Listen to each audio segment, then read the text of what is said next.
હે રામ રામ. રામ રામ રામ રામ. શું મજામાં? મજામાં ખરા પણ હું તો કંટાળ્યો માખ્યો ને મસરથી. માખી અને મચ્છરથી કંટાળી ગયા છો? અરે માખી અને મચ્છરથી તમારે કંટાળવાની કોઈ જરૂર નથી. હું તમારા માટે જો આ એક સેમ્પલ ઈ જ હારું આવ્યો છું. એમ આ સેમ્પલ એક માખી અને મચ્છર આ સેમ્પલ તમારે દવા છે છાંટવાથી 2 મહિના સુધી તમારા ઘરની અંદર માખી કે મચ્છર આવવા પણ નહીં. આ સેમ્પલ ને કઈ રીતે વાપરવાનું છે ને એ હવે હું તમને એની માહિતી આપું. તો સૌથી પહેલા તો જો મિત્ર તમારે આપણે સવારે ચા બનાવીએ એની ભૂકી લઈ લેવાની છે. પછી લેવાની છે 1 કપ ખાંડ. આ ખાંડનું પાણી બનાવી પાણીમાં ઓગાળીને પાણી બનાવી અને આ ભૂકીમાં મિક્સ કરી દેવાનું છે.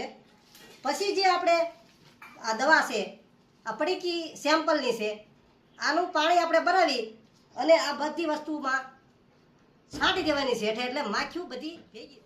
અને આ પડીકું છે એ તમે